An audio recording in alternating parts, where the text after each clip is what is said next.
Halo Smart Viewers, welcome back to Sore-Sore Seru.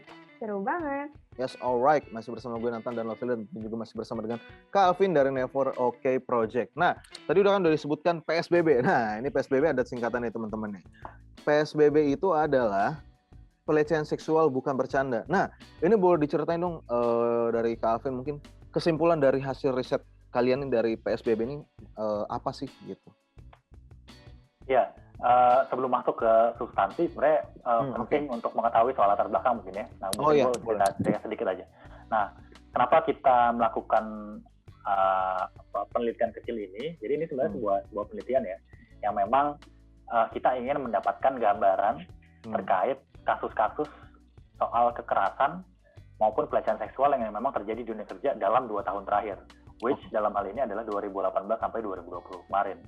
Gitu ya. Jadi kenapa ini kita berusaha mengumpulkannya gitu ya, karena kita menyadari betul selama kerja kita dalam 3 tahunan terakhir ini, kita sangat-sangat menyadari bahwa data, penelitian, laporan gitu ya soal kasus pelecehan seksual di dunia kerja di Indonesia itu minim banget. Kalaupun ada, dia berserakan gitu sifatnya. Kalaupun ada, itu juga tidak secara umum menggambarkan situasi yang sebenarnya. Makanya dari sana kita selama di tahun lalu itu kita berusaha mengumpulkan informasi-informasi tadi. Nah, dari kegiatan penelitian tadi, kita kira-kira menemukan bahwa dari 2018 sampai 2020 itu kita menemukan ada sekitar 117 kasus soal kekerasan dan pelecehan seksual di dunia kerja yang terjadi di negara kita. Paling banyak, kita mengumpulkan dari banyak sumber gitu ya, tapi memang paling banyak kita menemukan ada 76 dari laporan yang memang masuk ke Komnas Perempuan.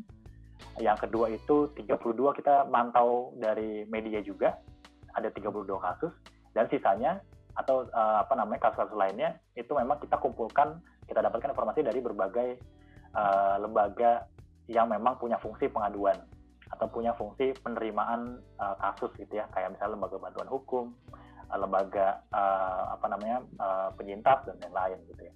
Jadi kita menemukan itu sekitar 117. Nah, dari 117 tadi kira-kira ada dua hal utama lah ya kira-kira kita bisa garis bawahi. Nah, pertama kita kemudian menyadari banget lagi-lagi gitu ya bahwa kekerasan dan pelecehan seksual yang terjadi di dalam konteks dunia kerja itu sebenarnya sangat struktural masalahnya gitu ya. Dan itu sangat ternyata masih terjadi nih teman-teman. Berbeda misalnya dengan anggapan kita secara selama ini yang mungkin kayaknya dikit aja atau mungkin terjadi di beberapa industri tertentu saja. Tapi ternyata dari temuan kita dalam PSBB ini itu menyatakan sebaliknya nih, bahwa ternyata hal ini terjadi masif dan struktural gitu ya. Terjadi di banyak sektor, pelakunya itu bisa beragam, korbannya juga bisa sangat beragam, bentuknya pun sangat beragam. Walaupun kemudian angka-angka tadi teman-teman itu nggak bisa mencerminkan situasi yang sesungguhnya gitu ya, karena pasti ada beberapa informasi yang tidak terungkapkan, entah misalnya tidak dilaporkan ataupun misalnya tidak tercantum di dalam media. Itu yang pertama. Dan yang kedua, sebenarnya kita menyadari banget dalam ketika kita membuat hal ini bahwa penegakan hukum itu gagal ternyata teman-teman untuk memberikan keadilan bagi para korban. Itu karena ketika kita preteli lebih dalam nih soal kasus-kasus tadi, ternyata mayoritas atau hampir seluruh kasus yang kemudian diadukan ke polisi misalnya gitu ya, itu berakhir bahkan sebelum sampai tahap penyidikan lebih lanjut gitu. Jadi baru sampai aduan aja nih teman-teman. Nah, sialnya gitu ya, teman-teman tadi yang kemudian mengadukan tadi itu udah keluar kos banyak banget, kos psikologis, kos finansial gitu ya, ataupun soal stigma yang kemudian melekat ke mereka, dan itu sulit banget dihilangkan. Nah, gagalnya tadi gitu ya, penegakan hukum tadi kemudian membawa dampaknya lebih luas nih bagi kita, bagi para penyintas, bagi pekerja-pekerja kayak kita. Karena ternyata sangat minim nih perlindungan bagi kita sebagai pekerja, baik misalnya mereka yang sudah jadi penyintas ataupun kita nih yang masih bekerja, yang belum punya pengalaman secara langsung mengenai hal ini. Nah, sehingga nih karena kita melihat hal ini sebagai masalah struktural, nah penting nih untuk kemudian merespon problem ini secara struktural juga, Nathan dan juga Lovely. kita harus dorong misalnya undang-undangnya harus ada, kita misalnya harus dorong agar pemberi kerja kita melaksanakan kewajiban agar melindungi pekerja secara lebih baik gitu ya, dan secara bersamaan ya kita ini nih agar lebih terinformasi soal pelecehan seksual di kerja karena ternyata ada di sekitar kita.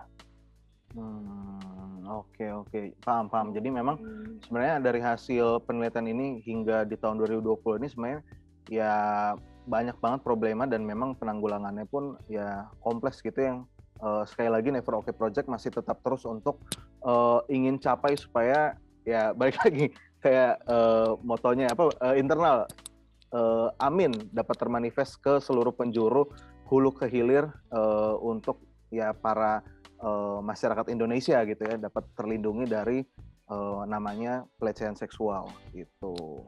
Oke, gue penasaran deh. Sebenarnya Never OK Project ini juga mendorong pemerintah untuk naikin UUD tentang pelecehan seksual. Iya, benar banget. Khususnya dalam dua hal nih, Velia. Satu itu memang di tingkat internasional tahun 2018 kalau nggak salah itu PBB ILO ya lebih tepatnya itu sudah mendeklarasikan satu konvensi kesepakatan internasional gitu ya yang disepakati mayoritas negara anggota PBB yang memang secara spesifik bahas soal pelecehan seksual dan kekerasan di dalam dunia kerja. Namanya konvensi ILO nomor 190 gitu ya, ILO 190 kita sering nyebutnya dengan lebih mudah. Nah itu sebenarnya kalau itu pemerintahnya kita berani untuk meratifikasi gitu ya berdasarkan konvensi tadi itu sudah cukup aman sebenarnya untuk kita bicara secara lebih dalam soal pelecehan seksual di dunia kerja karena memang dia secara spesifik bahas soal itu dan dia bicara dari hulu ke hilir gitu. Dia bicara soal gimana sih apa yang perlu dilakukan oleh pemberi kerja, apa yang harus dilakukan juga oleh para pekerja dan apa yang dilakukan juga oleh pemerintah dan lain-lain. Jadi itu yang selama ini juga kita dorong. Nah yang kedua yang nggak kalah penting juga soal rancangan undang-undang penghapusan kekerasan seksual yang nggak kelar-kelar gitu ya, yang sampai dengan saat ini belum disahkan oleh pemerintah dan juga dewan kita. Nah itu juga kenapa penting karena banyak pasal yang sebenarnya menguntungkan kita sebagai pekerja maupun kita sebagai penyintas misalnya sebagai korban.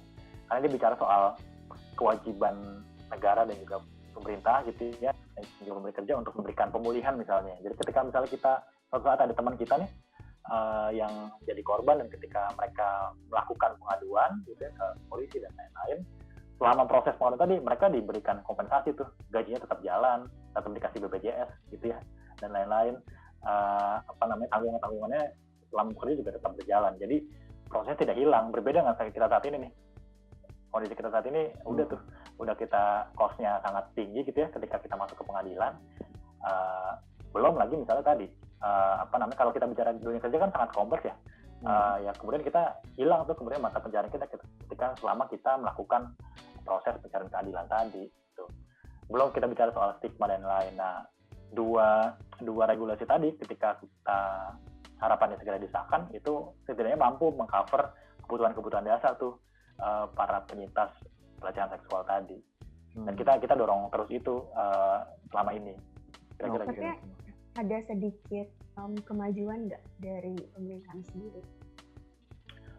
Kalau kita bicara soal konvensi tadi, ada sinyal positif sebenarnya dari Kementerian Tenaga Kerja ya, terutama menterinya Bu Ida Fauzia yang memang cukup punya sense bahwa penting untuk melindungi pekerja, terutama pekerja perempuan gitu ya, terutama lagi pekerja migran dan lain-lain gitu ya. Jadi kan banyak pekerja yang resikonya lain-lain juga. Gitu. Nah ternyata dari beberapa dialog kita bersama serikat buruh juga dan lain-lain ada beberapa sinyal walaupun kemudian kita belum melihat secara konkret gitu ya langkah apa yang akan mereka lakukan, tapi sinyal itu ada. Nah berbeda misalnya dengan rancangan undang-undang PKS, kita kan sering banget di PHP-in gitu ya kayaknya sampai dengan saat ini sudah masuk di dalam list prioritas tapi ternyata dikeluarkan kembali dan lain-lain. Nah makanya kayaknya call juga nih bagi kita semua smart viewers di sini juga kayaknya nggak boleh lelah deh, nggak boleh capek-capek untuk meminta keadilan tadi untuk segera mengesahkan dua regulasi tadi. Siap.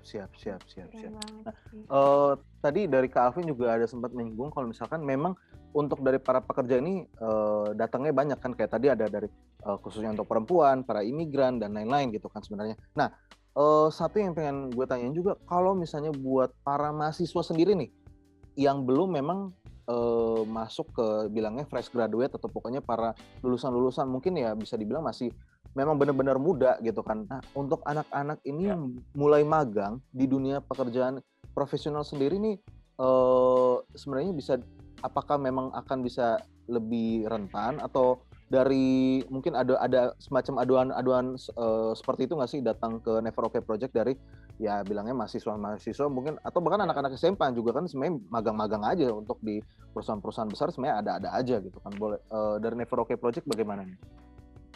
Iya, jawaban singkatnya sialnya iya rentan banget gitu, Nathan.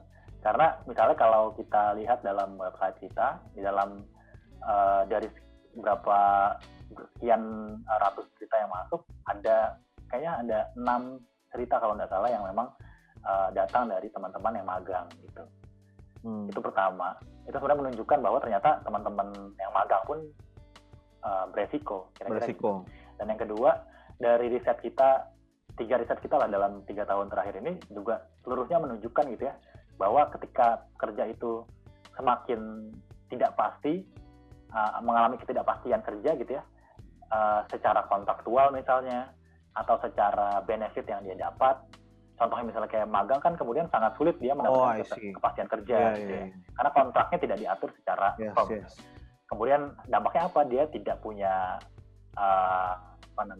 tidak diatur kompensasi apa yang mereka dapat ataupun mereka yang tidak dapat, kira-kira gitu. Nah, dari riset kita tadi sebenarnya menunjukkan bahwa mereka yang paling rentan adalah tadi mereka yang tidak punya kepastian kerja itu. Tadi. Misalnya dalam bentuk kontrak ya, yang realnya. Gitu. Jadi pasti banget tuh kalau mereka yang kemudian secara kepastian kerja tadi sangat minim gitu, secara kontrak tidak kuat gitu, tidak cukup melindungi mereka, itu biasanya akan semakin rentan mereka jadi korban. Karena tadi mereka tidak punya power untuk melakukan pengaduan karena ya gue siapa gitu ya. Tapi ini yang udah bekerja tetap aja lebih rentan. Bener-bener ini bener banget sih, soalnya kayak sebelumnya kalau nggak diomongin kayak gini gue nggak ngeh nih. Wah gila sih, bener juga ya kalau misalnya orang-orang yang kayak nggak ada kepastian gitu, itu malah yang kayak mereka nggak ada ikatan, kagak ada badan hukum lagi yang mengikat mereka, ya pokoknya kagak ada kontrak dan lain-lain, rentan banget sih. Iya banget sih men, iya bener. Selain magang ya, misalnya kita juga identifikasi mereka yang outsourcing nih, yang status kontraknya juga outsourcing. Iya. Disewakan kembali gitu. Itu lebih kompleks lagi karena dia tidak banyak mengatur soal hak keamanan mereka. Gitu. Atau misalnya kerja rumah tangga juga. Banyak misalnya beberapa kawan kita, buruh gitu ya, yang memang mereka bekerja di pabrik untuk buat sendal ya, tapi mereka bekerja dari rumah. Nah itu gimana melindunginya? Gitu ya. Gimana mereka mendapatkan kepastian? Nah kayak tadi tuh yang tidak sangat minim hak mereka. Nah itu akan semakin rentan dari berbagai temuan-temuan kita sih kira-kira di sana. Oke, paham.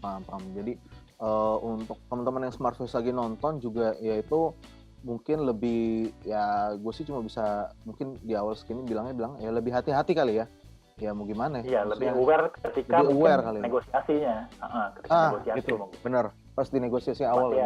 Iya, itu harus ditekan. Pokoknya minim kenali apa yang perlu dikenali. Satu, kita perlu banget meningkatkan kesadaran juga pengetahuan ya soal isu pelecehan seksual yang ada di dunia kerja. Karena dia sangat berbeda spektrumnya dengan pelecehan seksual di tempat-tempat lain misalnya.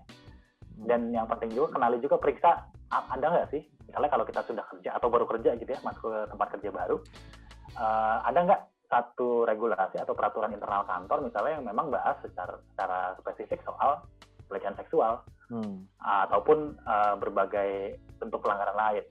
Karena jika ada, itu bisa jadi salah satu pegangan kita nih di kemudian hari. Dan juga yang penting juga di kolom yang kenali ini adalah tingkatin sensitivitas gender kita. Karena nggak jarang dari berbagai cerita yang masuk ataupun temuan-temuan yang kita dapatkan, itu mostly terjadi di tempat-tempat kerja yang bias gendernya parah banget. Atau bahkan ya didominasi oleh laki-laki biasanya kebanyakan. Di tempat-tempat yang sangat maskulin. Nah, jadi kita perlu clear juga, ataupun kita cari tahu lah lebih dalam soal bagaimana sih membangun tempat kerja yang lebih sensitif terhadap gender dan lain-lain. Jadi gitu. Kenali hak kita juga sebagai pekerja gitu ya. Kontaknya dibaca banget tuh. Jadi jangan cuma tantangan aja, tapi juga dikenali banget apa sih yang jadi hak kita, apa yang jadi kewajiban kita di sana. Itu soal kenalinya. Nah, yang kedua soal tegaskan nih teman-teman. Ini penting, tapi jarang banget diobrolin. Kita perlu banget tegasin batasan nih antara dunia mana yang disebut persahabatan gitu ya, friendship-nya, dan juga dunia yang disebut profesional. Karena nggak jarang itu campur aduk tuh teman-teman kalau kita sudah bekerja, apalagi udah kerja lama gitu ya di suatu tempat. Itu sering banget campur aduk. Dan gak jarang atas nama persahabatan tadi gitu ya, atas nama keluarga tadi, orang sering melakukan pelecehan gitu. Jadi atas nama lu kan kita udah kenal lama dan lain-lain, lu masih kaku aja dan lain-lain gitu ya. Tapi ternyata perlu untuk menegaskan boundaries tadi nih gitu. Dan juga gak kalah penting tegasin kalau misalnya teman-teman gak suka ketika menerima suatu bentuk pelecehan seksual gitu ya. Baik itu yang lisan kayak, fisik kayak, non lisan kayak gitu ya.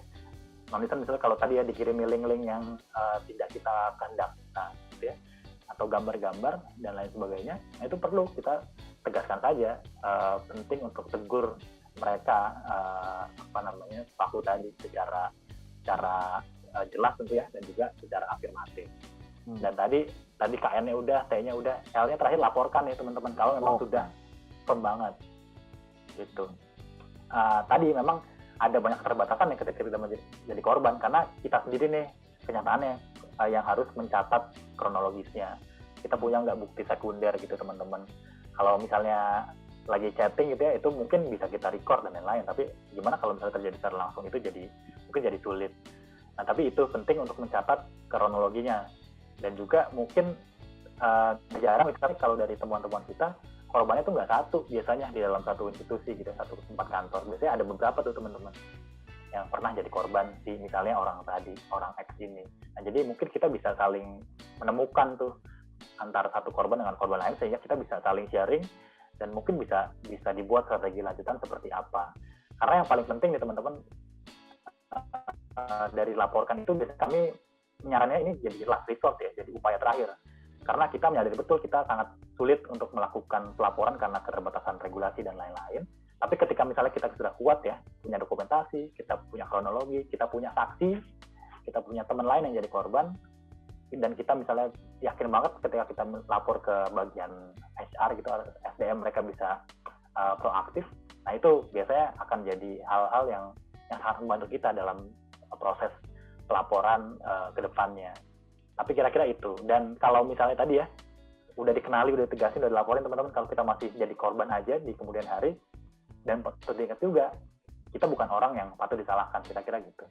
Kita juga sering gitu ya, menemukan bahwa teman-teman kita, akhirnya kayaknya gue deh yang salah, gue terlalu berpakaian nggak sopan, kayaknya gue deh terlalu centil sama bos gue, misalnya kayak gitu ya.